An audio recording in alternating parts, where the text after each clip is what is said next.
शीतलहर से पूरा उत्तर भारत कांप रहा है, जहां कोहरे ने प्रदेशवासियों की मुसीबत बढ़ा दी है। 380 से ज्यादा उड़ानें लेट चल रही हैं, 35 रद्द की जा चुकी हैं। ठंड के चलते 125 ट्रेनें भी प्रभावित हुई हैं, जहां 19 जनवरी की रात को फिर से ठंड बढ़ेगी, ये मौसम विभाग द्वारा कहा गया है। और मौसम विभाग के द्वारा ठंड के कहर को लेकर एडवाइजरी भी जारी कर दी गई है। इस वक्त की बड़ी खबर, जहां सर्दी के सितम से पूरा उत्तर भारत जो है वो कांप रहा है, जहां कोहरे ने प्रदेशवासियों की मुसीबत बढ़ा दी है। आपको बता दें कि 380 से ज्यादा उड़ानें लेट चल रही हैं और ठंड के चलते 125 ट्रेनें प्रभावित हुई है। तस्वीरें आप देख लीजिए, जिसमें आप साफ तरीके से शीतलहर का प्रकोप देख सकते हैं। किस तरीके से एक धुंध की मोटी चादर छाई हुई है, विजिबिलिटी बेहद कम है, सड़कों पर जो वाहन है उनकी रफ्तार कम हो गई है और कोहरे ने प्रदेशवासियों की मुसीबत जो है वो बढ़ा दी है। और 380 से ज्यादा उड़ानें लेट हैं, यहां तक कि 35 उड़ानें रद्द भी कर दी गई हैं और 125 ट्रेनें भी शीतलहर की वजह से प्रभावित हुई हैं। और मौसम विभाग द्वारा ठंड को लेकर कहा गया है कि 19 की रात को ठंड और भी ज्यादा बढ़ सकती है। यानी मौसम विभाग द्वारा भी ये कहा गया है कि अभी फिलहाल के लिए ठंड से कोई भी राहत मिलती नहीं दिख रही है।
इसी बीच हमारे साथ हमारे संवाददाता लालचंद जुड़ गए ज्यादा जानकारी के साथ। लालचंद, क्या कुछ जानकारी इसको लेकर, क्योंकि मौसम विभाग द्वारा भी कहा गया है कि 19 जनवरी को ठंड और ज्यादा बढ़ेगी। बिल्कुल निशु, जिस तरीके से लगातार शीतलहर की कहर देखने को मिल रहा है, लगातार जो है हल्की कहीं ना कहीं उत्तर प्रदेश में कई जिलों में बूंदाबांदी भी देखने को मिली, इसके साथ ही घना कोहरा भी छाया रहा। इसके साथ ही देखने में जो ठंडी हवाएं हैं उससे कहीं ना कहीं जो गलन है वो भी दिखाई दे रही है। अगर राजधानी लखनऊ की बात करें तो राजधानी लखनऊ में लगातार जो है तापमान में गिरावट है, लेकिन मौसम विभाग की तरफ से ये भी अनुमान लगाया जा रहा है कि आने वाले समय में भी और भी गलन बढ़ सकती है और भी ठंड बढ़ सकती है, क्योंकि जिस तरीके से हल्की हवाएं चल रही है उससे कहीं ना कहीं लोगों को काफी ठंड का सामना करना पड़ रहा है, घने कोहरे का सामना करना पड़ रहा है। और इसके साथ ही जो गाड़ियों की रफ्तार है वो कहीं ना कहीं विजिबिलिटी कम होने की वजह से धीमी दिखाई दे रही है। इसके साथ ही फ्लाइटों पर भी इसका काफी बड़ा असर पड़ रहा है। घना कोहरा और ठंड की वजह से काफी फ्लाइटें जो है लेट चल रही हैं। इसके साथ ही कई ट्रेनों की बात करें तो ट्रेनें भी जहां लेट चल रही हैं तो वहीं कई ट्रेनें जो है वो निरस्त हैं।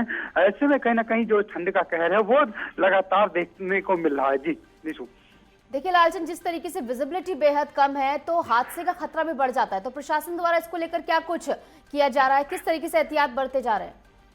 बिल्कुल, जिस तरीके से घना कोहरा लगातार छाया रह रहा है और सुबह के वक्त में ज्यादा घना कोहरा देखने को मिल रहा है, जिससे की वजह से विजिबिलिटी काफी कम हो गई है। ऐसे में गाड़ियों की रफ्तार कहीं ना कहीं काफी धीमी दिखाई दे रही है। कई बड़े हादसे भी होते हुए दिखाई दे रहे हैं घने कोहरे की वजह से। राजधानी लखनऊ की बात करें तो अभी 2 दिन पहले ही कई बड़े हादसे हुए हैं। एक कार थी जो घने कोहरे की वजह से जो है नदी में गिर गई थी। इसके साथ ही कई नहर में जो है तो बिल्कुल ठंड का सितम लगातार जारी है। बहुत बहुत शुक्रिया लालचंद आपका ज्यादा जानकारी के लिए।